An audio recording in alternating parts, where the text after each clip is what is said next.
In 2019, there was a big story about a man with 3 passports leaving his country in a musical instrument box.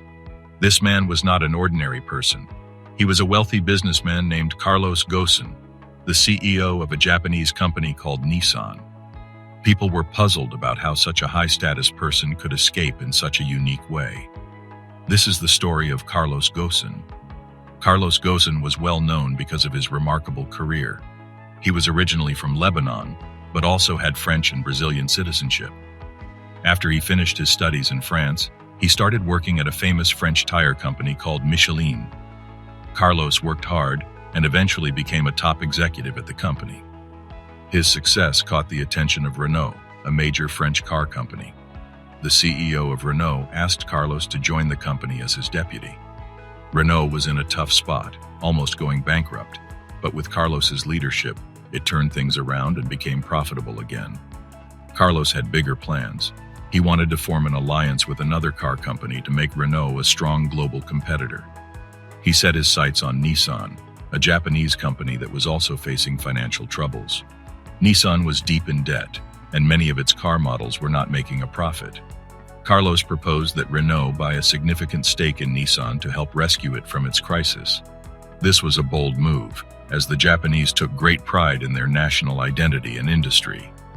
Nissan accepted Carlos's offer, and Renault bought a substantial share of Nissan in 1999, making Renault the controlling owner of Nissan.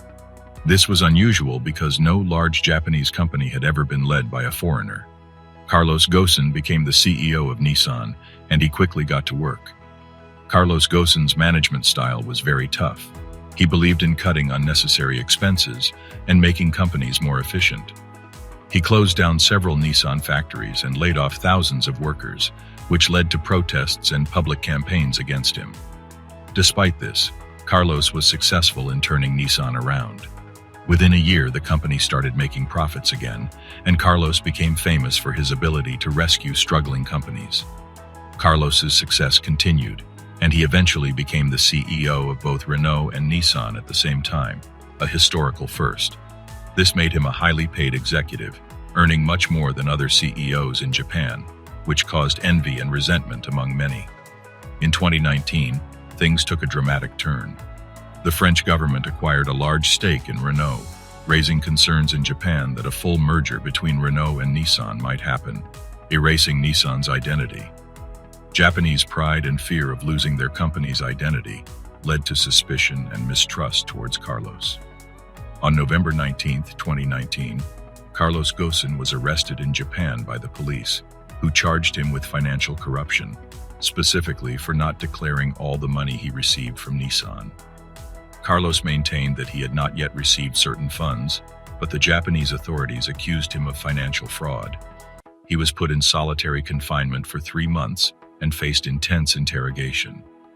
After 3 months, Carlos was released on bail, but faced severe restrictions, including being unable to communicate with his family.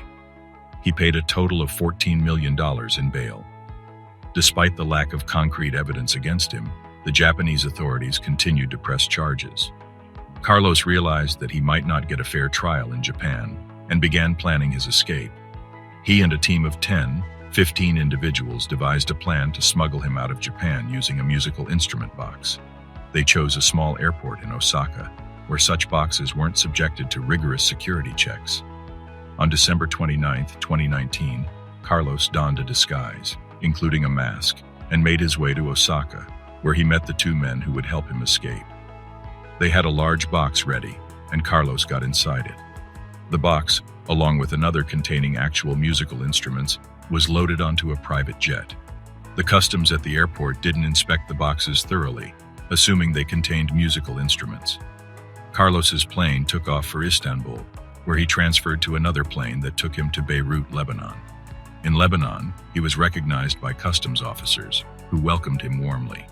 Carlos Ghosn held a press conference in Beirut, where he explained his side of the story and why he had to escape.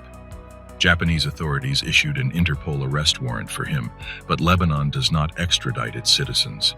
Carlos remains in Lebanon, and the legal battles continue. The whole situation remains complex, with many unanswered questions and differing perspectives. Carlos Ghosn has always maintained his innocence and believes he was the victim of a conspiracy. The lessons learned from this high-profile case have prompted a renewed focus on transparency and corporate accountability within the industry. Thank you for joining us in exploring this captivating story. If you enjoyed this and would like to stay updated on the latest news and analysis, please consider liking and subscribing to our channel.